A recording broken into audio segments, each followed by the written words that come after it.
sur le Congo, en anglais,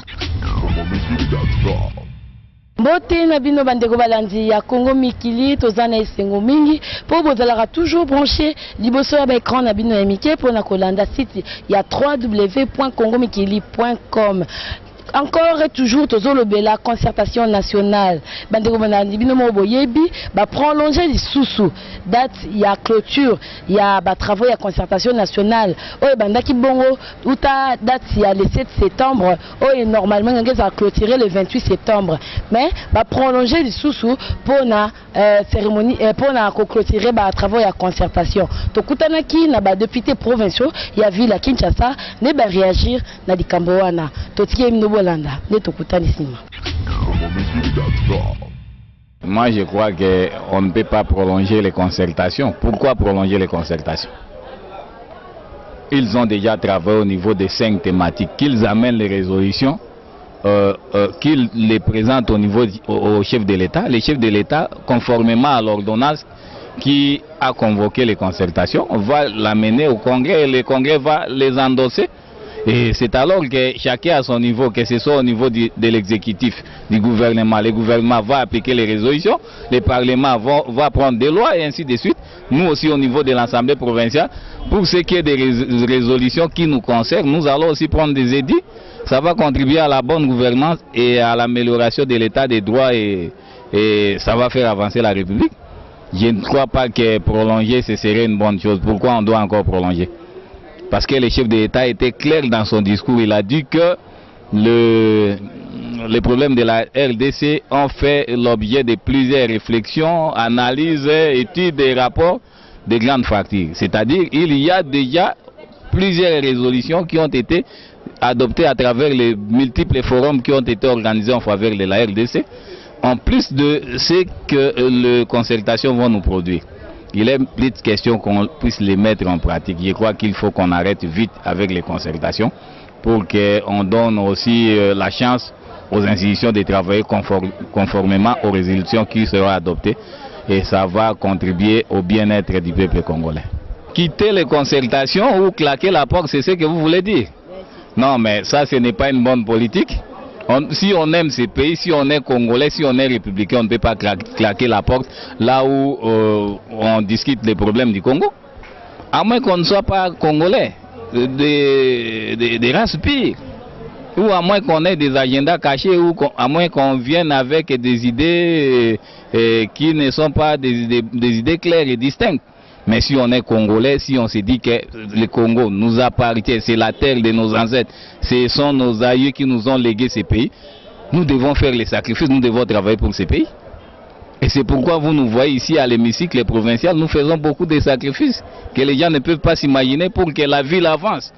Il est vrai que la ville a beaucoup de difficultés, nous en sommes conscients, mais dans la mesure du possible, nous essayons de faire beaucoup de sacrifices pour que les pays avancent. Bon, moi, je viens à peine d'arriver, j'ai été validé, ça ne fait même pas une année, mais je crois que j'ai quand même fait avancer beaucoup de choses. Et nous avions d'abord voté les projets d'édit de 2013 qui permet à la ville de fonctionner. Et nous avions voté l'édit portant à assainissement de la ville province de Kinshasa. Nous avons revu l'édit portant création de la DGRK. Nous avons fait beaucoup de choses et nous sommes en train de faire les contrôles au niveau des communes. Et bientôt nous allons publier les conclusions, les rapports des différentes commissions d'enquête qui se rapportent à la gestion administrative et financière des communes. C'est dire que bon, nous sommes en train de travailler, il faut qu'il y ait la bonne gouvernance, tant sur le plan national que provincial ou local. Et c'est pourquoi le président nous avait mandaté pour que nous allions faire les contrôles au niveau des communes. Il y a beaucoup de choses, parce que c'est des choses qui ne se sont pas faites depuis plusieurs années, mais ce sont des grandes innovations. Et nous pensons que cette fois-ci, nous allons encore beaucoup travailler et nous allons encore doter la ville province de Kinshasa d'un budget par la grâce de Dieu pour l'année 2014. Ah, c'est une très bonne chose, les concertations nationales. Dans un pays, le dialogue doit être permanent. Et c'est un cadre de dialogue que nous souhaitons se pérenniser à chaque fois que la République est soumise à des charges, à des attaques, à chaque fois que le destin de notre République est en jeu. Il faudra que tous ceux fils et filles qui habitent ces pays, des patriotes, nous puissions nous retrouver pour qu'ensemble, dans un élan de consensus général, nous arrivions à faire ce que Lumumba dit, l'avenir du Congo est beau. Merci. Oui, s'agissant de des concertations nationales, je ne vais pas commenter les discours du président. J'ai mon idée à moi. Moi, je fais partie de l'opposition. Je suis dans l'UNC de Vital Kamerhe. Nous avons signé un document au CEPAS et au conclave de l'IMET avec les partisans de M. Kengo, du MLC, de Lisanga Bonganga et consorts. Nous avons tous dit que nous ne participerions pas aux concertations convoquées par M. Kabila parce qu'il y a des préalables qui n'étaient pas réunis. Et nous avons tous signé ces documents. Force a été de constater que les groupes de M. Kengo, Lisanga Bonganga, Serge Mayamba, Makila, Olenganko et consorts sont participer, violant ainsi la signature qu'ils ont apposée sur les documents. Nous sommes respectueux de nos engagements, nous avons signé ces documents, nous en tenons à ces documents parce que nous estimons que les concertations qui se déroulent au Palais du Peuple n'ont pas un caractère transparent en ce que les sujets qui fâchent, qui ont fait que la société congolaise connaisse une brisure, une cassure, à savoir notamment les résultats des élections de 2011, ces sujets ne pouvaient pas être abordés. Deuxièmement, ce dialogue se voulait comme étant un dialogue inclusif, c'est-à-dire tout le monde, ceux qui sont pour le dialogue, ceux qui sont contre, et surtout les forces armées, en tout cas les représentants qui ont les mains le moins salies possible, pouvaient participer parce qu'on ne sait pas comment on peut faire une paix sans être en face de son ennemi. Et donc nous avons estimé que ce qui se passe là-bas n'aura aucune incidence, les résolutions qui seront prises là-bas, en ce qui concerne la cohésion nationale, sans incidence, parce que Tshisekedi n'est pas là, les élections, Kamerhe n'est pas là, les élections de 2011 n'auraient pas été abordées, donc il n'y aura pas de résultats sur ce point-là, en matière de cohésion. Et en ce qui concerne la guerre, comme les belligérants, tous les belligérants ne sont pas là, il y aura pas, je ne vois pas comment les résolutions de ces concertations pourront être opposables aux gens qui se battent à l'Est. Non, ce sont des groupes armés qui ne se battent plus. Les gens qui faisaient partie des groupes armés mais qui en réalité ne se battent plus. Ce n'est pas ceux qui nous intéressent. Ceux qui nous intéressent, ce sont ceux qui violent nos mamans, tuent nos frères à l'Est. Et c'est notamment le M23, les Nalou et consorts, et les FDLR. Ces gens-là, pas les FDLR, mais enfin les M23, ils se disent être des Congolais. S'ils sont des Congolais, ils doivent venir à un dialogue qui soit transparent. Et voilà pourquoi nous pensons que les choses sérieuses se passent plutôt à Kampala, où on impose une solution à l'État congolais, faute de leadership avéré. De prolongation, c'est la preuve que les choses ne vont pas très bien. Et encore, dans les thématiques, dans les groupes où les gens travaillent, on leur dit les débats, il n'y a pas de débat, il n'y a pas de débat.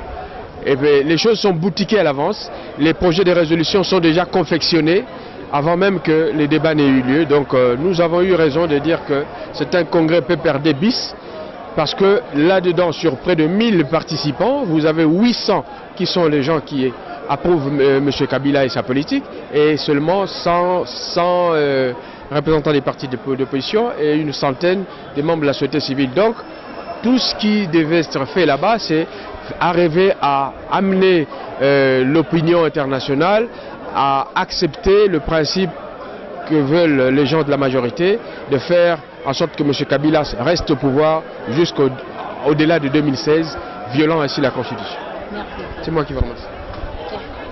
La Constitution nationale, vous savez, d'abord, moi je ne suis pas membre de la Concertation nationale. Ce qu'ils ont fait, moi j'avais dit, d'abord nous sommes des élus.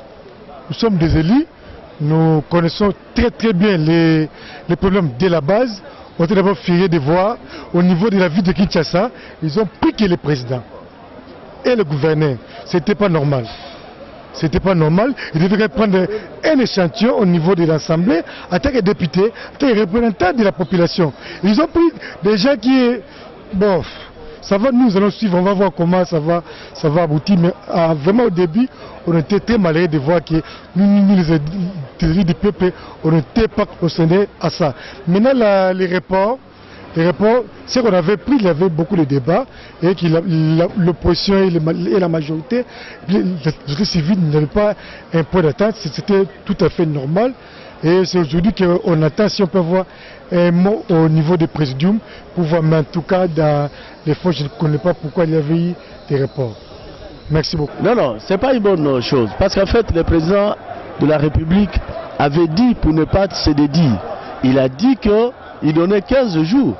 Et donc, aller au-delà, c'est une façon de contredire le chef de l'État lui-même, qui était sérieux en fait quand il parlait de 15 jours. Parce qu'en fait, qu'est-ce qu'il y a de nouveau sous ce ciel-là? Tout ce dont on a parlé, c'était déjà entendu. On a déjà eu à évoquer ces problèmes. Il y a des séances, il y a des forums qui avaient eu à précéder ces forums ici, des concertations. Et donc, tout ce qu'on est en train de faire, que ce soit sur le domaine politique, que ce soit sur le domaine économique, socio-culturel, c'était déjà entendu. La CNES avait tant parlé de ça, il y avait même des résolutions qu'on a prises qui nécessitent aujourd'hui que justement l'application. Alors, mais pourquoi il faut ramener à plus de 15 jours alors que ceux qui avaient imaginé ont bien imaginé. Ils se sont dit que 15 jours suffisaient pour justement rendre le résultat de ces travaux-là. Merci Nabino Bonnet Botalaki branché pour nakolanda élément oyo. Il y a réaction, il y a des députés provinciaux, il y a ville à Kinshasa par rapport à la date, il y a prolongation, il y a clôture, il y a concertation nationale. Merci Nabino Botalaki branché pour nakolanda site, il y a www.kongomikili.com. Merci Nayan Mbala. Ozalaki na ma caméra pour nakosunganga ngana bino tokuta na ba reportage o elandi. Sur le Congo, on a un club.